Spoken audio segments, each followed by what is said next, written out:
নাফিজার আমি বলতাম পারি না, আমার মনে একটু হয় না নাফিজা যে মারা গেছে। আমি সারাদিন কান্না করি, নাফিজা মৌসুম থেকে আমার ভাত আমি খাই না। নাফিজার আমি একটু বলতাম পারি না, আমি যে নাফিজারে কি আদর করছি, আমি মনের থেকে তিনি হারাত তার বেশি আদর করছি। নাফিজারে যে আমি কি মনের থেকে ভালোবাসতাম, আমি মুখ খুললে আমি কইতাম পারি না। আমি সারাদিন কান্না করেছি নাফিজার লেগে। যেদিন নাফিজা মারা গেছিল আর ওই দিন রাত্রে নানুকে জানানো হয় নাই, কারণ নানু তো আসলে একটু অসুস্থ থাকে, তো সেই জন্য আর কি জানাতে পারিনি। সেদিন আমার কই শুনাইছে না, শুনাইলে আমি যেমনি গিয়ে আমি এক নজর দিক খাইলাম, আমার বঞ্জের সিরু বিদায় যেতেছে গা, নাফিজার লেগে আমার এত খারাপ লাগে। যাক, আল্লাহ নাফিজারে অনেক ভালো রাখুক, কারণ নাফিজা অনেক কষ্ট করে মারা গেছে। আইতো না আর দেখতাম না, এটা আমার কইজরা বইটা জায়গা। আচ্ছা, নানু তো অনেক বেশি আদর করছে, মনতে আদর করছি। মানে এথিনার তো বেস্ট ফ্রেন্ড হয়েছে নাফিজা, তো কখনো এথিনার বান্ধবী হিসাবে দেখায় নাই, নিজের নাতনি হিসাবে দেখছে। আমি নাফিজারে আমি আমি পারছি না, ওটা আমার কইজরা কইয়া নাফিজারে এতদিন। আর জানবিনা আমাদেরকে মানে এত মানে দেখাশোনা, এথিনা ফিনল্যান্ড যাওয়ার পর থেকে জানবিনা বা আইদা, হ্যাঁ সবাই অনেক বেশি পাগল ছিল।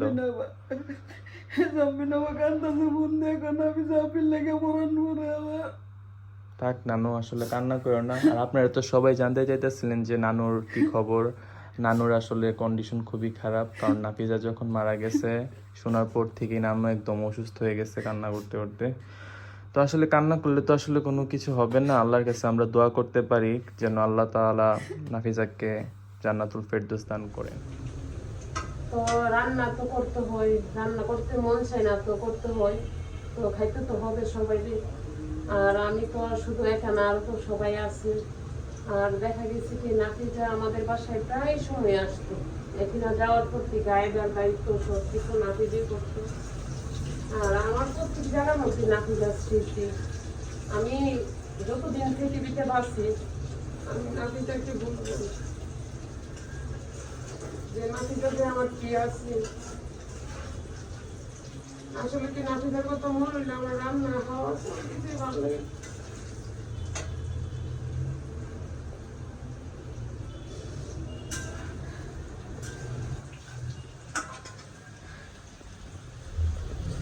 নাফিজা এই নাইজার জন্য তো এত চালু ছিল, কোনো পৃথিবীতে মনে লাগে এত চালু নয়।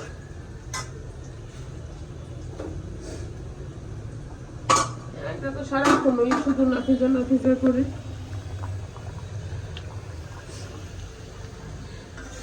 তো সবাই দোয়া করবেন নাফিজার জন্য, নাফিজা যেন আল্লাহ বেহেশত নসিব করে।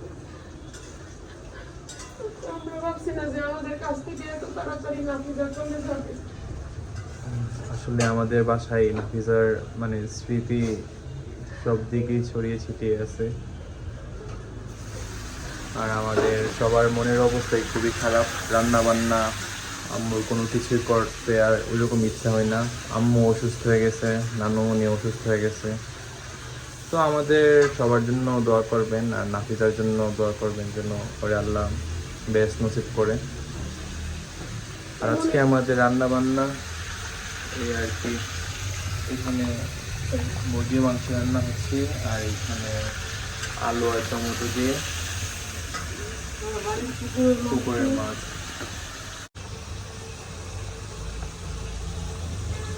তো আমার এখানে আলুর তরকারিটা কাঁকু মাছ দিই আর টমেটো আলু দিই, তো ওইভাবে আমার মাছ রান্না করতে, তো সেভাবেই রান্না করছি। আর এখানে কাঁকু মাছটা ভুনা করে নিয়েছি, আর ধনিয়া পাতা কাঁচামরিচ দেখতেছি।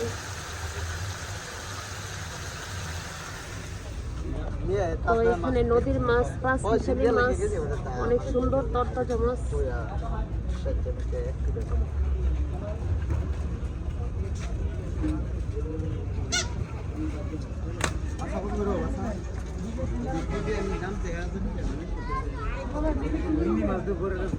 তো এখানে সব কাঁচা শাক সবজি, এমন কোনো সবজি নাই, মেশকা পাতা, কমলি শাক সব ধরনেরই আছে। হ্যাঁ, পুদিনা পাতা সব কিছুই আছে।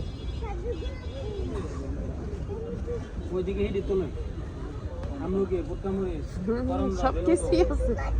কাগজে লেবু তুমি কোথায় যাবে? পুঁটি মাছটা লবণ দিয়ে ভাজলে আর সাথে ডালা মরিচ থাকলে খাইতে অনেক ভালো লাগে। তো আমি করছিলাম, বাসায় সবাই পছন্দ করছে। আর আমি বোনাটা করি আর এই ভাজা মাছটা করি বেশি। আর আজকে পুঁটি মাছগুলো একটু বড় বড়। নদীর পুঁটি মাছের স্বাদই আলাদা। বর্ষার সিজনে পাওয়া যায় এই মাছগুলা।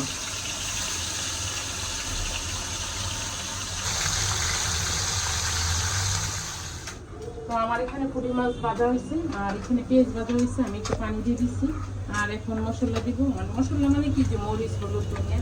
আর এখানে কিছু পুঁটি মাছ ভাজা হইতেছে কালা মরিচ দিয়ে খাবার জন্য। তোরা প্রত্যেক খাবারটা অনেক পছন্দের খাবার।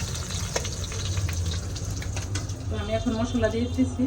তো মরিচ দিয়ে দিলাম, ধনিয়ার গুঁড়া দিয়ে দিচ্ছি আর হলুদ দিয়ে দিচ্ছি। আর দেখা গেছে কি এভাবে ভুনা করলে বিলের তরতাজা পুঁটি মাছ অনেক ভালো লাগে খাইতে। আর দেখা গেছে কি বানানো হয় আমলিশেও কিন্তু এই মাছটা খাওয়া যায় না। তো আমি এই মাছটা বানাইতে কিন্তু অলসতা করি না, কারণ খাইতে অনেক স্বাদ পাই। তোমাকে দিব? হ্যাঁ তোমাকে দিব, তুমি তো পিস খাইতে পারবে না।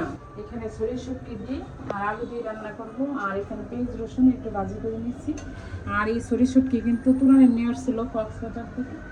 আর এখানে মাছ বোনাটা, তো মাছ বোনাটা হয়ে গেছে। আর এখন কাঁচামরিচ আর ধনিয়া পাতা দিয়ে দিব।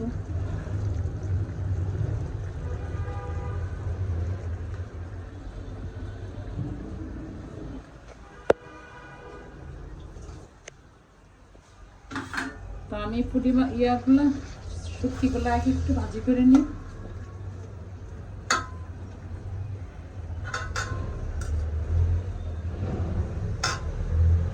সরিষা শুটকি আর রসুন পেঁয়াজ একসাথে আর আলু। তো আমি রসুন পেঁয়াজ আর সরিষা শুটকিটা আলাদা করে ভাজি করে নিচ্ছি। আর এখন একসাথে মিক্স করে ফেললাম। আর ভাজা হয়ে গেছে আর মশলা দিয়ে দেবো। দেখা গেছে কি, তো আমি অনেকদিন পরে সরিষা শুটকি দিয়ে এভাবে রান্না করতেছি।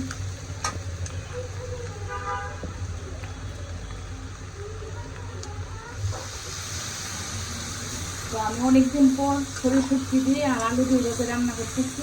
আর এভাবে ভাইকে রান্না করলে দেখা যাচ্ছে কি ভালো লাগে খেতে।